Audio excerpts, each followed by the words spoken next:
আজকে তোমাদের হচ্ছে কি সেন্টেন্সের ক্লাস, মানে কি করে অ্যাসার্টিভ সেন্টেন্স থেকে ইন্টারোগেটিভ করতে হয়। তোমরা জানো পাঁচখানা সেন্টেন্স আছে, কি কি পাঁচটা সেন্টেন্স বলো, কি কি সেন্টেন্স আছে? Interrogative, imperative, optative and exclamatory sentence. একদম। তাহলে সেখান থেকে আমি কি করে অ্যাসার্টিভ থেকে ইন্টারোগেটিভ করব, আবার ইন্টারোগেটিভ থেকে অ্যাসার্টিভ করব, এইটা বুঝছো? দেখো অ্যাসার্টিভ টু ইন্টারোগেটিভ, এটা আমি আগেও ক্লাস দিয়েছি, কিন্তু আজকে যারা আসেনি তাদের জন্য, যারা নতুন তাদের জন্য আমি এই ক্লাসটা রেডি করে দিচ্ছি। তোমরা দেখো, এই অ্যাসার্টিভ টু ইন্টারোগেটিভ সেন্টেন্স করতে গেলে আগে আমাকে জানতে হবে অ্যাসার্টিভ সেন্টেন্স কি আর ইন্টারোগেটিভ সেন্টেন্স কি। অ্যাসার্টিভ সেন্টেন্স মানে যেটা বর্ণনামূলক বাক্য, তাই তো? বর্ণনামূলক বাক্য একটা উদাহরণ দিতে পারবে কেউ? অমিত স্কুলে যায়। Yes, Amit goes to school, এটা সাধারণ বর্ণনামূলক মানে ডেসক্রিপটিভ একটা সেন্টেন্স। এইটাকে যখন আমি ইন্টারোগেটিভ করব, মানে ইন্টারোগেটিভ মানে কি কোয়েশ্চেন্স, তাহলে সেটা কি করে করতে হবে? এইটা জানার আগে তোমাদের জানতে হবে যে বি ভার্ব কি, বি ভার্বের কাজ কি বাক্যের মধ্যে, আর ডু ভার্ব কি। দেখো বি ভার্ব হচ্ছে কি, বি ভার্বটা সাহায্যকারী ভার্ব, মানে যে প্রধান ভার্বকে সাহায্য করে। অর্থাৎ am, is, are, আর কি আছে, হ্যাভ ভার্ব রয়েছে, shall, will, have verb have আর হ্যাজ। এইগুলো সমস্ত বি ভার্বগুলো সবসময় মেন ভার্বের আগে বসে মেন ভার্বকে সাহায্য করে। এটা হচ্ছে কি বি ভার্ব। আবার কখনো কখনো আমরা এই যে ডু ভার্ব আছে, ডুটাকে আমরা মেন ভার্ব বলবো। এই ডু এর তিনটে ফর্ম রয়েছে, কি বলো? ডু মানে করা, আমরা ডুটাকে প্রধান ভার্ব হিসাবে বা মেন ভার্ব হিসাবে আমরা দেখি। ডু ভার্বের কথার অর্থ কি, অর্থাৎ ডু এর অর্থ কি? ডু মানে করা, তাহলে এর তিনটে ফর্ম আছে, কেউ বলবে কি কি? বলো। ডু ডিড ডান, তাহলে ডু ডিড ডান, তাহলে এই যে ডু ডিড ডান, এই যে তিনটে ভার্ব, এই তিনটে ভার্ব তিন রকম ভাবে কাজ করে আমরা জানি। মানে ডুটা হচ্ছে প্রেজেন্ট টেন্স, ডিডটা হচ্ছে কি পাস্ট টেন্স, আর ডানটা হচ্ছে কি পাস্ট পার্টিসিপল। আর একটা ফর্ম হবে সেটা V4, আমি তোমাদের দেখিয়েছিলাম। মানে V4 মানে ওই shall will প্লাস ভার্ব 1, মানে ফিউচার টেন্সে হয়। বাদ দাও, ঠিক আছে? তাহলে ডু ভার্বের কিন্তু দুটো রূপ আছে, একটা হচ্ছে কি মেন ভার্বের হিসাবে, আর একটা হচ্ছে কি বি ভার্ব হিসাবে বা সাহায্যকারী ভার্ব হিসাবে। এবার তোমরা দেখো এখানে একটা ভার্ব, ভালো করে শোনো, একটা ভার্ব আমি বলি এখানে, ওই যে বলে রাইট বলি, রাইট একটা ভার্ব, আমি রাইট লিখেছি। একটা ভার্ব সবসময় মনে রাখবে সে কি করে তৈরি হচ্ছে। একটা ভার্ব কিন্তু সিঙ্গেল এসে নেই, কিভাবে আছে দেখো। এই যে V1 মানে এটা কি আছে V1, তো V1 এটা সবসময় মনে রাখবে যে এর মধ্যে ডু আছে, তাহলে V1 সমান ডু প্লাস ভার্ব 1। তুমি দেখো তো এটা কি লিখেছি, রাইট, দেখছো তো রাইটটা কি ভার্ব 1, তো তাহলে এইটা কি ভার্ব 1 সমান এর মধ্যে ডু আছে আর কি আছে ভার্ব 1 মানে রাইট। তাহলে এইটা বলো তো কি হবে, সি, সি এর মধ্যে কি আছে বলতে পারবে? জোরে বলো, কি বলছে? কি কে আছে? ভার্ব 1, তো এটা তার মানে এটা কি এর মধ্যে ডু আছে আর কি আর ভার্ব 1 নিজে। আচ্ছা, তাহলে এইটা এক নম্বর নিয়ম দেখো, এই যে ভার্ব 1 আবার do plus verb 1, clear? Verse 1 মানে আজকে থেকে তোমরা জেনে রাখো যে এর মধ্যে ডু আছে। আচ্ছা, যখন আমি এইটা লিখবো, এই যে রাইট আছে, যখন আমি রাইটস লিখবো, রাইটস, এগুলো সব প্রেজেন্ট টেন্সে। তাহলে রাইটস লিখলে এটা মনে রাখবে এই সূত্রটা, ভার্ব 1 তার সাথে এস অথবা ইএস যোগ থাকলে এর সূত্রটা কি, ডাজ প্লাস ভার্ব 1। তাহলে বলতো রাইটস আছে, রাইটস এর মধ্যে কি আছে, ডাজ আছে, তার মানে এটা কি হবে, এই যে এস আছে, এই যে ডাজ, এই ডাজ, আর এখানে কি আছে, রাইট। ঠিক আছে। আচ্ছা বলো তো এইটা কি হবে, তাহলে এখানে সিজ বলছি আমি, সিজ, এস যোগ আছে, বলো, ডাজ আছে। তাহলে আমি সি আছে, ধরো এই যে ডাজ মানে কি, এই দেখো ডাজ, আর এখানে কি সি, এটা বলবি আমাকে। ধরো এখানে ইট আছে, ইটের মধ্যে ডু এসে চেপে গেল, তাহলে এটা কি থাকবে বলো তো, ডু আছে, আবার এখানে ইট আছে, ইটের মধ্যে ডু এসে চেপে গেল মানে যুক্ত হলো, তাহলে কি হবে, এর ফর্মটা কি হবে বলো, বলো, ভার্ব 1ই হবে। তার মানে আমি কি বলেছিলাম, ডু যদি ইটের উপর চাপে তাহলে এটাই থাকবে, তাহলে এটা ইটই হবে। এবার বলো তো এর মধ্যে আমি ডাসটা চাপিয়ে দিলাম, তাহলে কি হবে, ইটের মধ্যে ডাস, ইটস হবে।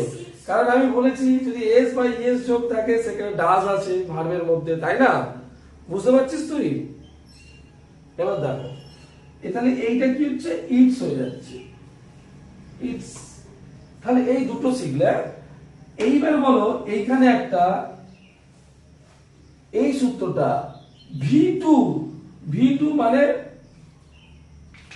V2 মানে কোন টেন্স একটু বলবে, পাস্ট টেন্স। তাহলে এখানে V2 এর একটা নিয়ম আছে, তাহলে এইটা একটা নিয়ম, এই যে ডাজ, এটা প্রেজেন্ট টেন্সের নিয়ম ছিল, হ্যাঁ বুঝেছো? ভার্ব 1 সমান ডু প্লাস ভার্ব 1, সবাই বলো, ডু প্লাস ভার্ব 1, আর ভার্ব 1 বা এস বাই এস থাকলে তাহলে ডাজ প্লাস।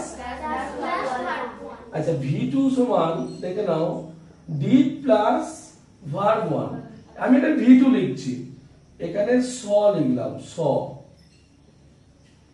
তাহলে বলো তো এখানে কি আছে, তাহলে এখানে কি আছে, ডিড প্লাস ভার্ব 1, ভার্ব 1 কি হবে, সি।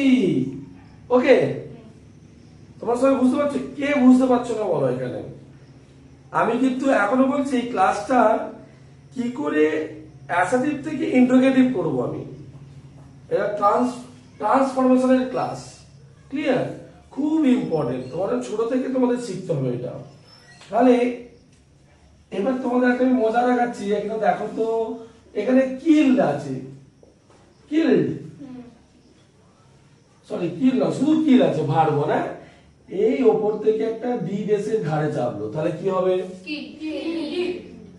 কোন সূত্র এখানে আছে, তাহলে এটা কিল হয়ে যাচ্ছে, did plus, very good, very good, বাহ।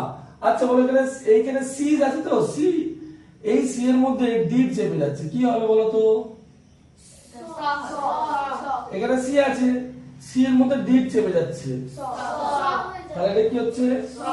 এবার বলো ভার্ব যে এই যে গঠন হয় যখন সিঙ্গেল ভার্ব তোমরা দেখো, তাহলে ওর মধ্যে কি আছে তোমরা বুঝতে পারলে আজকে ক্লাসটা। এইবার সিম্পল নিয়ম, যদি এইটা বুঝতে পারো তাহলে তোমাদের কাছে এই অ্যাসার্টিভ থেকে ইন্টারোগেটিভ করার কোনো ব্যাপার নয়, এই সামান্য এইটা তোমার কেস কার তোমাদের অসুবিধা আছে এক্ষুনি বলো আমাকে, আমি এক্ষুনি এটাকে সলভ করব, আর অসুবিধা নেই। ভেরি গুড, দেখো তো এবার আমি কি লিখছি দেখে নাও, বলো তো এখানে আই স এ বার্ড আছে, ওকে, কি বললাম, আই স এ বার্ড, এটা কি সেন্টেন্স আগে বলো, বলো এটা কি টেন্স বলিনি, টেন্সও তো পাস্ট টেন্স, কি সেন্টেন্স বলো, অ্যাসার্টিভ সেন্টেন্স। এবার তোমাকে বলা হলো অ্যাসার্টিভ সেন্টেন্স দেওয়া আছে, তোমাকে বলা হলো যে দেখো এটাকে একটু ইন্টারোগেটিভ করে দেবে, ইন্টারোগেটিভ, ওকে।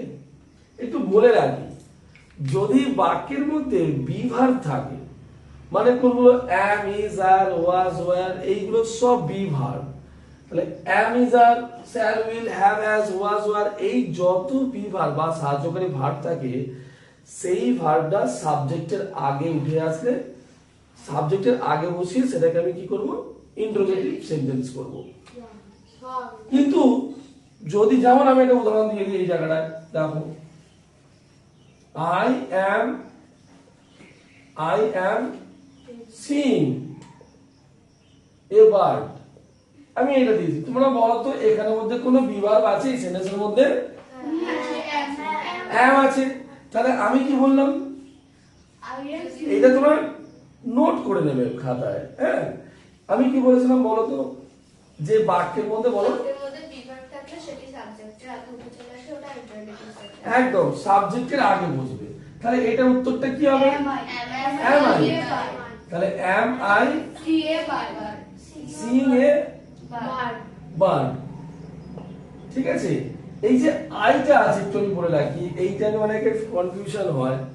এই যে আই থাকলে অনেকে ইউ করে, আই থাকলে অনেকে ইউ করে। ইউ মানে কি, আর ইউ, এখানে আমি এটাও লিখতে পারি যে are you seeing a bird, I থাকলে এম করে দিচ্ছে। কিন্তু একদম সামান্য তোমরা এটা করো, এইটা তাহলে বি ভার্ব হিসেবে, যেমন ধরো হি হ্যাড ডান ইট, বলো তো এইটাকে অ্যাসেটিভ, এটা অ্যাসেটিভটাকে ইন্টারোগেটিভ করো, কি করবে এটা বলো? তাহলে হ্যাড দা আগে চলে আসবে, বলো had he done, had he done, he had done it বলেছিলাম না? চলো তাহলে হ্যাড হি ডান ইট, তাহলে সব বিভাগ হয়ে যাচ্ছে। যদি আমি কোন সেন্টেন্স বিভাগ নেই এরকম যদি আমি সেন্টেন্সকে আমার দেখতে পাই, বা তোমাকে যদি বলা হয় যে এটাকে ইন্টারোগেটিভ করো, তাহলে তুমি কি করবে? তখন তোমাকে বাইরে থেকে সাহায্যকারী কোনো বিভাগ আনতে হবে। এবার তোমাকে আমি আগে বলেছি যে ডু ভার্ব হচ্ছে কি একটা মেইন ভার্ব হিসাবে বা ফাইনাইট ভার্ব হিসাবে কাজ করে, আবার কখনো সাহায্যকারী ভার্ব হিসাবেও কাজ করে। তাহলে যে বাক্যে কোন রকম কোনো বি ভার্ব ডিরেক্টলি থাকে না, তখন আমি সেখানে ডু ভার্ব অ্যাপ্লাই করব। এখানে আমি তিনটে সূত্র লিখিয়েছিলাম, 1, 2 আর এই ডিড দিয়ে 3 নাম্বার, মনে আছে? তিনটে, এই তিনটে যে সূত্র, এই তিনটে সূত্র তোমাকে অ্যাপ্লাই করতে হবে। কি দেখে? এটা দেখো তো, এটা V2 আছে, তাহলে কি, তাহলে এর মধ্যে কি আছে ভেঙে নাও, তাহলে এখানে কি ডি প্লাস কি আছে সি, এই যে নিয়ম V2 সমান ডি প্লাস ভার্ব 1। তাহলে বলো তো এই জায়গাটায় এটাকে ইন্টারোগেটিভ করলে কি হবে বলো? তাহলে do I see a verb, আবার তোমাকে এটাও লিখতে পারো did you see a verb. Okay, কে বুঝতে পারো বলো? সবাই বুঝতে পেরেছো তো? বুঝতে পেরেছো? আচ্ছা, একটা তোমাকে দিচ্ছি এখানে, বলো হি সিজ এ টাইগার, বলো তো এইটা এখানে বি ভার্ব আছে হ্যাঁ কি না? বি ভার্ব বলো বলো বলো, দাঁড়াও, তাড়াহুড়ো করার দরকার নেই, আগে বলো এখানে বি ভার্ব আছে হ্যাঁ কি না? নেই তো? তাহলে তোমাকে বি ভার্ব নিয়ে এসে ইন্টারোগেটিভ সেন্টেন্স করতে হবে। টু ভার্ব, তার আগে দাঁড়াও, ও ঠিক, ও বলতে দাও, ওকে ভুল, ওকে নিজেকে বুঝে দাও। তুমি কি বললে? ডু ভার্ব বসবে এখানে, ডু ভার্বই তো বসবে, কিন্তু এখানে কি দেখতে পাচ্ছ? সিল আছে। তাহলে এবার তুমি এখানে বলো এইখানের মধ্যে কোন নিয়মটা এখানে আসবে? ফার্স্ট এর সেকেন্ড, টু, সেকেন্ডটা কি আছে বলো, নিজে বলো। ডাস প্লাস ভার্ব 1, মানে এখানে কি রাইট ছিল, তাহলে বলো তো এখানে সিজ আছে, কি হবে এখানে? কি আছে? ডাস হবে। Very good. তাহলে আগে কি উঠে আসবে বলো? এখান থেকে ডাসটা উঠে আসবে, তাহলে কি হবে? ডাস হি, এখানে সিজ হবে না সি হবে? সি হবে, সি এ টাইগার। আরেকবার দেখো, এই যে যখন এই যে এস, এইটা তোমার মনে রাখবে যে এখানে এই যে সিজ আছে, তো সিজ, আমি সি আছে এখানে, এইটা মনে রাখবে। যখনই এস আছে তুমি মনে রাখবে এই যে ডাসটা এর উপর চেপেছে, এই দেখো এর তো এখানে ইয়েস আছে তাই না, যদি এখানে ডু থাকতো দেখো এখানে দেখো এইখানটা এইটা মনে রাখবে সবসময়, এই যে সি আছে এর মধ্যে ডু চেপেছে তাহলে কি সি রয়ে যাবে, কিন্তু এই ডু তো নিজে এখানে ইএস যোগ আছে তাই না, এই ইএস এর সঙ্গে যোগ করলো তার মানে এই ইএসটা এখানে হয়ে গেল, তাহলে কি হচ্ছে শুধু এস হলো সিস। এইটুকু মনে থাকবে তো, না মনে থাকবে না? সত্যি? যদি কারো সমস্যা থাকে তাহলে বলো, যদি কারো সমস্যা থাকে তাহলে আজকের ক্লাসটা খুব ইম্পর্টেন্ট ক্লাস, কি করে অ্যাসার্টিভ থেকে ইন্টারোগেটিভ বা ইন্টারোগেটিভ থেকে অ্যাসার্টিভ করতে হবে তোমরা আজকে শিখলে। এবার তোমরা বলো তো এখানে did I see a verb, এটাকে আমরা প্রশ্ন করেছি, তোমাদের এই যে বলি না যে প্রশ্ন উত্তর লেখা শিখতে হবে, এটাই হচ্ছে প্রশ্ন উত্তর লেখার নিয়ম। এই যে তোমাকে বলেছে যে কি does he seize a tiger, জিজ্ঞাসা চিহ্ন দিয়েছো, হ্যাঁ তোমাকে প্রশ্ন করেছে, ধরো এইটা নেই তাহলে তোমাদের কোন একটা সিন তোমরা পড়লে, কোন একটা পিস পড়লে বা প্যাসেজ পড়লে, সেখানে তোমাকে একটা প্রশ্ন দিল does he C a tiger, তোমাকে উত্তরটা সাজিয়ে লিখতে হবে, তাহলে এটা কিসে আছে বলো, ইন্টারোগেটিভ সেন্টেন্সে, তোমাকে অ্যাসার্টিভ করতে হবে, মানে আমাকে যখন উত্তর দিতে হবে তখন আমি অ্যাসার্টিভই দেবো, আমাকে প্রশ্ন করলে আমি তো উত্তর দেবো, তো উত্তর যখন হবে তখন অ্যাসার্টিভে হবে, তাহলে আমি প্রশ্নটাকে সাজাতে গেলে আমি কি করব বলো, হি সিজ এ টাইগার, আমি এটা অ্যাসার্টিভ করলাম। এবার তোমাকে বলবে এখানে উত্তর দিয়েছে, দেখো হি সিজ এ টাইগার, বুঝতে পারছো? আচ্ছা হি সিজ এ টাইগার, হ্যাঁ এবার তোমাকে আমি একটা দেখাই, এই জায়গাটা বলো আমাকে, সবাই তোমরা বলবে, হ্যাঁ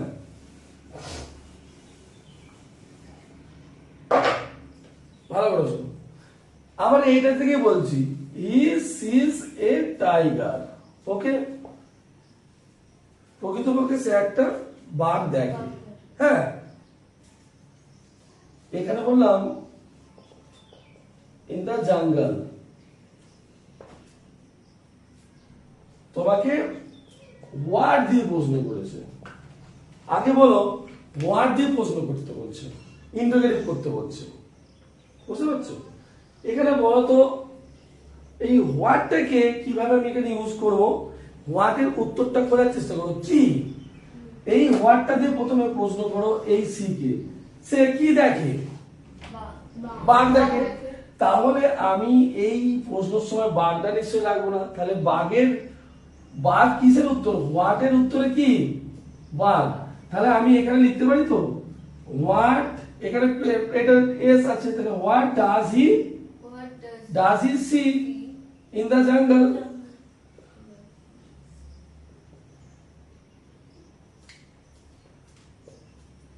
প্রশ্ন তোমাকে দিয়েছে, হ্যাঁ ভালো করে শোনো, প্রশ্ন তোমাকে দিয়েছে what does he see in the jungle, বলে সে কি দেখে জঙ্গলে, ক্লিয়ার? এবার তোমাকে উত্তর দিতে হবে, উত্তরটা কি করে দেবে,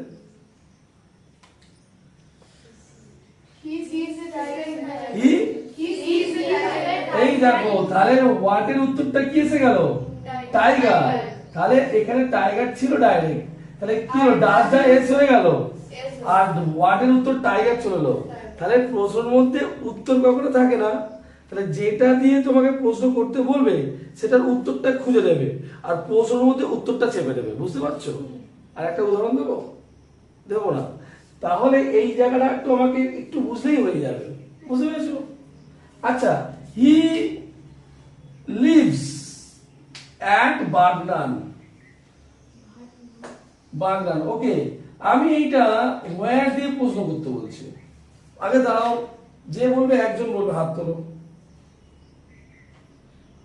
বলো তুমি বলো, ওয়্যার ডাজ হি লিভ, মানে ওয়্যার এর উত্তর কি, সে কোথায় বাস করে, বাগনানে, তাহলে আমি তোমাকে কি বললাম, বাগনান যখন হচ্ছে উত্তর এসে গেল হোয়ার, তাহলে প্রশ্ন মধ্যটা থাকবে না, তাহলে উত্তরটা কি হবে হোয়ার, এটা ভার্বের সেই 2 নম্বর নিয়ম, ডাজ এই ভার্ব 1 তার সাথে এস বাই এস তাহলে সেটা ডাস প্লাস ভার্ব ওয়ান। নিয়মটা কি? তাহলে এখানে এস আছে, তার মানে এখানে ডাস উঠে এলো। ডাস হি লিভ, মধ্যখানে কি বসে গেল? এই আগে কি বসে গেল? হোয়ার। তাহলে হোয়ার ডাস হি লিভ। উত্তর কি হবে? উত্তর তাহলে হি লিভস এট বার্মিংহাম। তাহলে প্রশ্ন এরকম করলে আমি কিন্তু উত্তরটা এইভাবেই সাজাবো। তোমরা নিশ্চয়ই সবাই বুঝতে পেরেছো। আমি এক্ষুনি চারটে করতে দিচ্ছি, তোমরা বসে করো। তারপরে তোমাদের যে কোয়েশ্চেন ব্যাংক আছে সেটা বার করে পুরো টোটাল কমপ্লিট করবে আজকে, ঠিক আছে? আজকে যারা ক্লাসে আসেনি এই ক্লাসটা অবশ্যই করে নেবে তোমাদের। বাংলা থেকে যারা আসতো এসেছে, আচ্ছা সবাই একসঙ্গে ক্লাসটা তোমরা করবে, খুব ইম্পর্টেন্ট ক্লাস। আর পরবর্তী ক্লাস আমি যেটা দেব অ্যাসাটিভ থেকে, এই আজকে অ্যাসাটিভ টু ইন্টারোগেটিভ হলো। এই অ্যাসাটিভের ভাগ আছে, অ্যাসাটিভের দুটো ভাগ, কি কি বলো? নেগেটিভ আর পজিটিভ। হ্যাঁ, নেগেটিভ আর অ্যাফার্মেটিভ বা পজিটিভ। তাহলে হ্যাঁ বাচক থেকে না বাচক, আর না বাচক থেকে হ্যাঁ বাচক। আজকে ক্লাসটা কি করলে তোমরা? অ্যাসাটিভ টু ইন্টারোগেটিভ আর ইন্টারোগেটিভ টু অ্যাসাটিভ। সবাই বুঝতে পেরেছো? আমি করতে দিচ্ছি তোমাদের, দেখো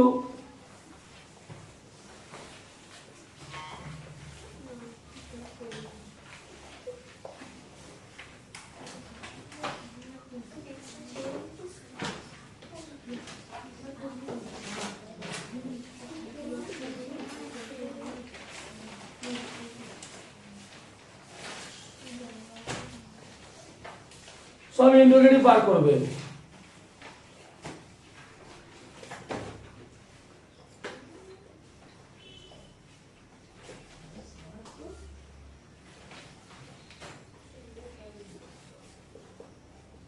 স্যার ওয়ার্ড মিনিং খাতা করব? না না, এমনি প্লেন খাতায় লেখো না, সিডব্লিউ খাতায় লেখো।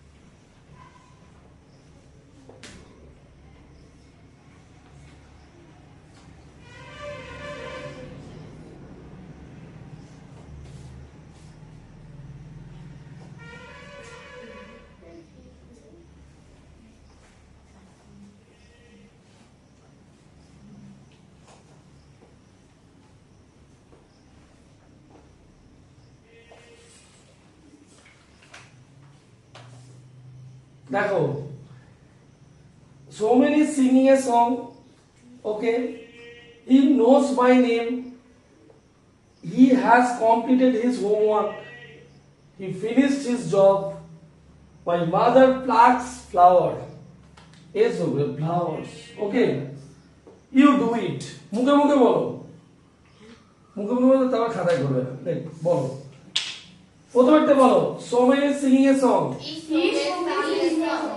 বলো, তাহলে is Somen is singing a song, বুঝতে পারছো? তোমরা এবার তোমরা বলো, ছেলেরা বলো, he knows my name, knows আছে, is there any verb in the sentence? Is there any verb in the sentence? Tell me, boys, tell me. হ্যাঁ ঠিকই বলছো, বলো এটা কি দা, বলো কি আসবে এখানে? Does, yes. তাহলে কি হবে এখানে? Does. There is no verb in the sentence. That is why I have to put the does before subject. তাহলে does he know my name? আচ্ছা এবারে বলো কি, তাহলে এইটাতে ইজ এখানে আসবে তাই না? ইজ সোমেন দিয়ে যা আছে সিঙ্গিং এ সং, ওকে। আচ্ছা এইটা বলো, he has completed his homework, বলো has the আগে চলে আসবে, তাহলে has he completed his homework? He finished his job, বলো, তাহলে ডিডটা এখানে আসছে তাই তো? তাহলে এখান থেকে ডিডটা উঠে গেল, তাহলে did he finish his job, জিজ্ঞাসা ছিল তাই তো? আর এটা কি বলো, মাই মাদার প্লাগস ফ্লাওয়ার্স, কি হবে? Does my mother ডাস টা আগে চলে আসবে, তাহলে does my mother pluck flowers? Plucks এসো হবে, না। ডাস আছে তো, ডাস প্লাগস ফ্লাওয়ার। ওকে, আর এটা হবে ইউ ডু ইট। দেখো কে বলতে পারে। Do আগে চলে Do বলো। Do এখানে টু টা মেন ভার্ব, সবসময় মনে রাখবে। তার মানে এর মধ্যে কি আছে, ডু প্লাস টু, মানে ডু নিজেই আছে এখানে। তাহলে কি হবে, ডু ইউ ডু ইট। এই যে এইটা মেন ভার্ব, এটা মেন ভার্ব, আর এটা হচ্ছে কি ডু ভার্ব, মানে বি ভার্ব হিসেবে কাজ করছে এটা অক্সিলারি ভার্ব। বুঝতে পেরেছো? বুঝলে তো? একদম তাহলে সিম্পল ক্লাস, সত্যি খুব ভালো লাগলো, তোমরা সবাই বুঝতে পারলে। এর পরের ক্লাস আমি বলেছি কি দেবো, নেগেটিভ টু অ্যাফার্মেটিভ। ওকে, ভালো থাকবে সবাই। হ্যাঁ, ঠিক আছে, নাও এগুলো খাতায় তোমরা নিজেরা করো। হ্যাঁ, করে ভালো।